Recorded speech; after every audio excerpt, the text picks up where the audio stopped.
Welcome back to the Rise of the Zodiac Book Club. Today our task is to test 2 plausible readings of memory and 1 bounded evidence set without forcing a winner.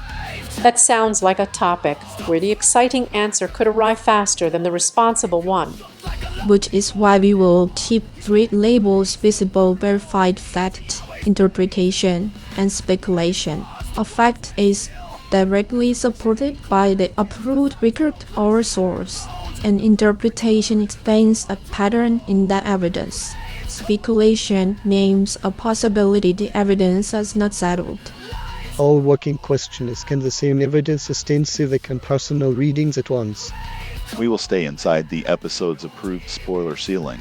We will identify only the evidence needed for the lesson, avoid unapproved endings, and preserve every uncertainty that matters. In Word G42.txt, erased names are etched again and people begin to remember themselves. That is a verified statement, but it still leaves us with a choice about how much weight to put on it. I'm marking it as fact first. Any claim about meaning goes on a separate line, so confidence cannot leak from the record into the interpretation. In Word G110ls3.txt, a shadow erases symbols, alters words, and word stories. The keeper opposes a word made to forget.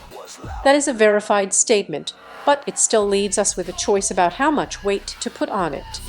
I'm marking it as fact first. Any claim about meaning goes on a separate line, so confidence cannot leak from the record into the interpretation.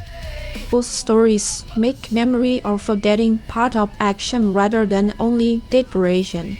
That is a verified statement, but it still leaves us with a choice about how much weight to put on it. I'm marking it as fact first. Any claim about meaning goes on a separate line, so confidence cannot leak from the record into the interpretation. Put those together, and we have a real evidence for not a complete theory. That distinction is generous to the listener. We are not asking anyone to pretend that an index row is a scene, or that one vivid phrase proves a whole cosmology. It is also generous to the canon. We do not make the source say more than it says merely because a larger claim would be convenient. Let's name the shortcut directly. A plural reading is not licensed to detach interpretation from the text. Why is that shortcut so tempting here? Because recurrence and classification are excellent pattern finders. Once a pattern is visible, the mind wants to make it explanatory. But finding 2 things together is not the same as proving identity, cause, intention, or universal meaning. The source hierarchy does not prohibit interpretation. It asks us to disclose the step. If we move from the record contains this to this may suggest that the second statement must be presented as a reading. So the correction is not to becoming curious. The correction is to make the bridge visible. And if the bridge is missing, then the claim remains open. We do not fill the gap with confidence. Here is a supported reading labeled as interpretation. Reading 1 treats memory as collective civic restoration. It is supportable because it stays close to the documented evidence, but it is not promoted to canonical fact. and a reader can challenge it by returning to the same bounded evidence rather than having to accept our authority. Here is a supported reading labeled as interpretation. Reading 2 treats memory language as a figure for agency, the ability to name, choose, and resist control. It is supportable because it stays close to the documented evidence, but it is not promoted to canonical fact. And a reader can challenge it by returning to the same bounded evidence rather than having to accept our authority. Notice that the 2 readings can coexist without becoming a master code. I would draw the board as evidence on the left, reading on the right, and a question in the middle. What exact feature supports this move?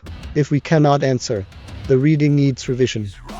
That gives disagreement somewhere productive to go. Instead of arguing about who feels right, we can ask which sentence, action, field, or boundary does the work. Now test the lesson against resistance. A plural reading is not licensed to detach interpretation from the text. That persistence matters because a method that only confirms itself is not analysis. A useful reading must be able to say what would weaken it. In this case, the limit is clear. The evidence does not require one reading to exclude the other or prove creator intention. So uncertainty is not a hole in the episode. It is part of the result. Exactly. We have advanced from an unbounded question to a supported lesson, while leaving the unresolved part in its proper place. We should also avoid creator intent claims. Story behavior and metadata can support observations about the work. They do not automatically tell us why Jeremy made a choice, what private method he used, or which interpretation he prefers. Let's make this reusable. What should a listener do the next time a pattern appears? First, identify the stable object, file name, passage, index, assignment, date, or artifact record. Second, state only what that object directly establishes. Third, propose a reading with an interpretation label. Fourth, look for a resistant example. Fifth, preserve what remains unknown. And check the spoiler cost before bringing in more stories. Yes, more evidence is not automatically better if it exceeds the approval. The strongest lesson uses enough evidence to be responsible, not every available detail. That keeps the conversation educational rather than encyclopedic. It also prevents metadata from swallowing prose. Indexes help us locate and compare. Stories remain the authority for what happens in the stories. I like that the method does not demand agreement. Two people can share the evidence floor and still weigh an interpretation differently, provided they do not relabel preference as facts. What changed between the beginning of this conversation and now? The topic became smaller and stronger. We stopped asking for a total explanation and found a bounded claim the sources can actually carry. We also found the boundary case. That matters because the lesson now tells us where not to use it. And we preserved the unresolved proposition. The evidence does not require one reading to exclude the other or prove creator intention. That is the season's larger discipline. Reading across a large canon does not mean making every recurrence identical. It means comparing carefully enough to notice both connection and difference. Verified fact in ROT42.txt. Erased names are etched again and people begin to remember themselves. Supported interpretation. Reading one treats memory as collective civic restoration. Unresolved are speculative. The evidence does not require one reading to exclude the other or prove creator intention. Method. Retrieve carefully. Compare within scope. Label interpretation. Test resistance. And leave uncertainty visible. The satisfying part is that restraint did not make the episode empty. It made the insight traceable. Evidence gives us a shared starting point. Interpretation gives us room to think. Clear labels keep one from impersonating the other. And the open question is not discarded. It becomes the next honest question rather than today's invented answer. That is where we will leave two readings enter the whiteboard, with a stronger way to read, a bounded conclusion, and canon still intact.